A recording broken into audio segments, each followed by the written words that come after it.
There are two things never, ever to say to a friend or another human being, really. And the first I've talked about before, it's you deserve to be happy.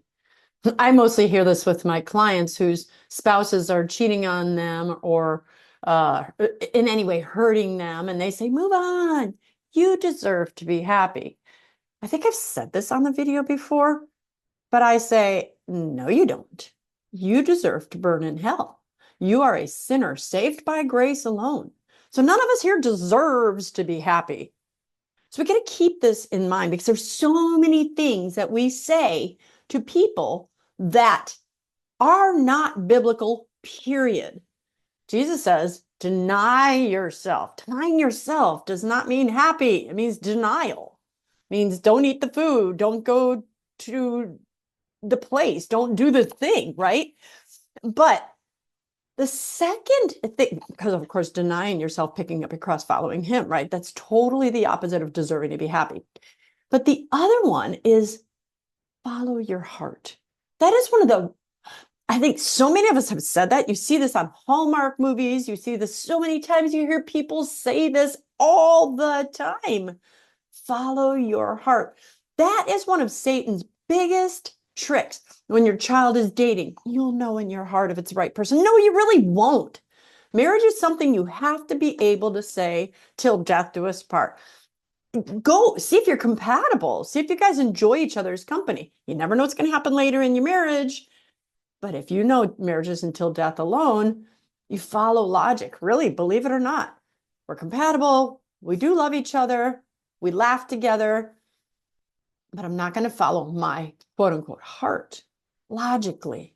Does this person believe like me? Does this person, is he or she a good provider? Is he or she a good wife? Are they kind? Are they virtuous? Blah, blah, blah, blah, blah. But the other part is the heart is wicked.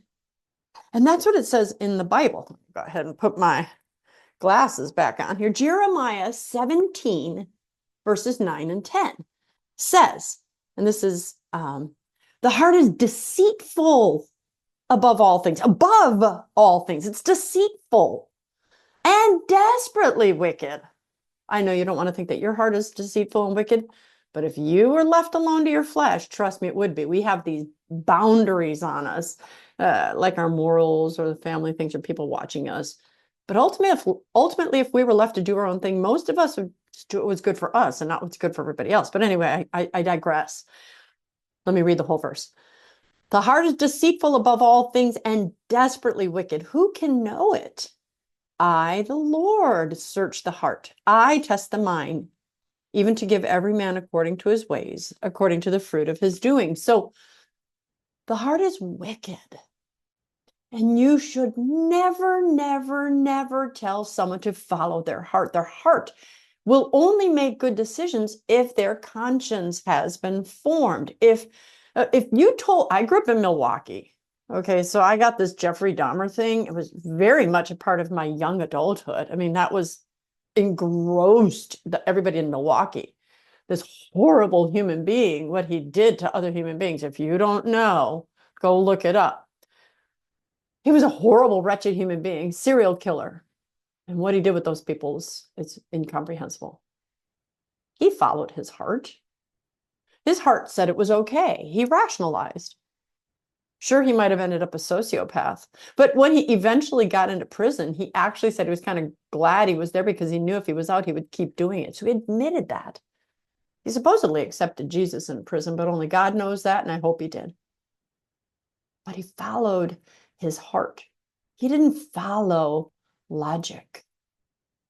If we tell our children to follow their hearts, my goodness, I love my husband very, very much. But when I first met him, my mind didn't know. We weren't logically making good decisions necessarily. We were just in love. Your heart is fickle. And that same heart that tells you to love them one day and stop loving them another day can actually change and help you love them again. Like with me. I loved my husband, never thought there was anyone else I could ever be with.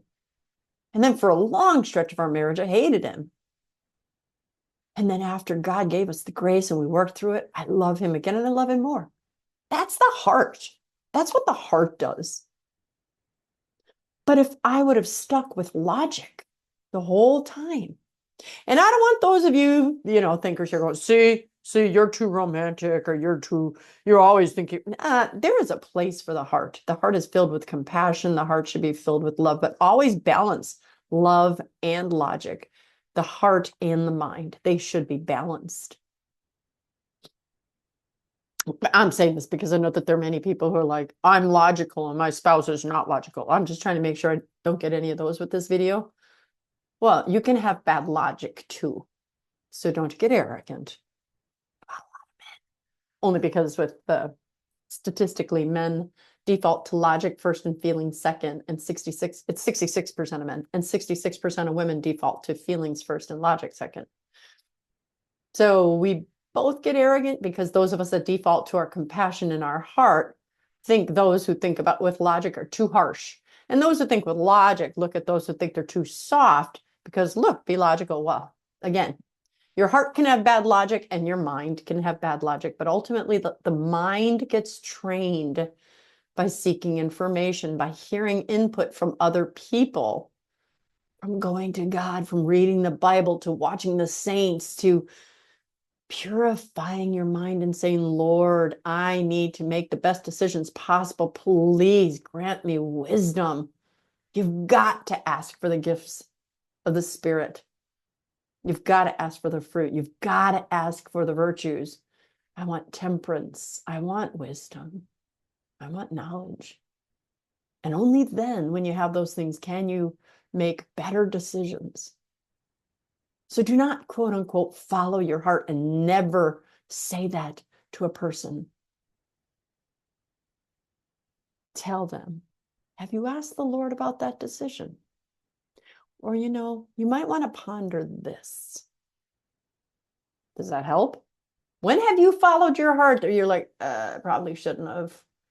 I followed my heart and had an affair. Bad decision. I'm glad I followed my mind when my husband asked me to get back together.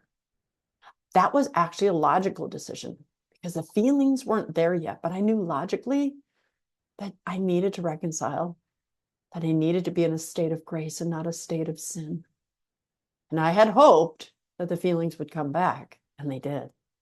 So the logic and the actions came first, the feelings followed.